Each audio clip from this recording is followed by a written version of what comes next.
For generations of kids in Toledo, Cleo Chico Vaughn and his basketball camps were a big part of their summers. But as Mark Coons tells us, what many of those young basketball players never knew is that they were learning hoops and life lessons from a basketball trailblazer. In the early 1950s, when Ohio State's Floyd Stahl was looking for the first black Buckeye basketball player, he found his man in Lima, Cleo Chico Vaughn. And it wasn't just because of his all-state abilities on the court. My father was actually class president of Lima Central. It was pretty much an all-white school, right? So they're on a search. They're on a search looking. So they come up with, this guy, he's squeaky clean, can hoop, three-point starts. And back then, they only picked 5 guys on all-state. He was one of them. So yeah, they're coming after him. So plus he was an honor roll student, and it ended like that. And his mom was like, "No, you're going." Vaughn also played baseball for Ohio State as well as in the minor leagues. Loved playing football too. They say football was his best sport, and baseball was his second best sport. Basketball was his love sport. So he wanted to play football. Woody Hayes knew all about him. But Woody told him, he said, "Hey, Vaughn, we love you, like you, but ain't no basketball or baseball when you're playing for Woody Hayes. Strictly football." So that was out. A humble man, Vaughn wasn't one to brag about his own abilities and life story. He never made anything about himself. Like Jimmy Jackson, Dennis Hopson, a lot of these guys did not know that he was the first black at Ohio State, because one thing he wanted to make sure of, that it wasn't about him.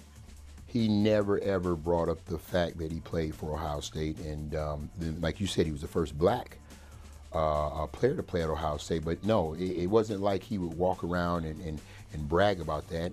Again, somebody brought that to my attention. He has this one story, which I love and I tell all the time, because that's why I like team sports, because it brings you together no matter the color, or where you're from, religion, or whatever. It can bring you together as brothers, because he literally several times had to eat in the boiler room or the basement, sleep there. A couple restaurants, he wouldn't even let him in, but his teammates would take turns 2 or 3 at a time, come down and eat with him. And think about that.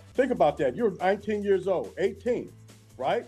No family, no nothing. You're in Iowa, away from everything that you love or know besides your teammates, where you got hostility, right? Spat on, things thrown at you, called the N-word. But not once did he ever complain as far as when he finished basketball. That's why to this day, I try to do what he did, as unite all. For all of his glory on the court, in the fields, his worthy athletic accomplishments aren't the real reason why we remember Cleo Chico Vaughn. After working for Ebony magazine, eventually his family settled in West Toledo, where Vaughn became a major part of the growing youth basketball scene. Every summer, thousands of kids would learn basketball from Vaughn, as he also taught them valuable lessons about life, togetherness, and unity.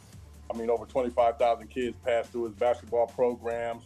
And, back then it was only a few going on, the early bird, Ben Williams, Jimmy Jackson, and my father's, who was actually free. His basketball camp was free. All you had to do was bring a good attitude. I just remember being young and him being that only guy around the area that had different types of basketball camps and clinics. I appreciate somebody like him instilling what he did in me in regards to the game of basketball, and more importantly, helping with the development of a young man. Vaughn passed away in 2010 at the age of 77, and in 2023 was inducted into the Ohio Basketball Hall of Fame.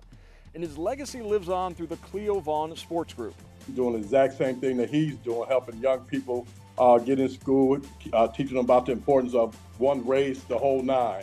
So I'm doing exactly what he did, but maybe on a higher platform to show everybody what this guy went through. He would never ever be forgotten. Brought to you locally by Dale Riggs Funeral Home. Funerals as unique as your life.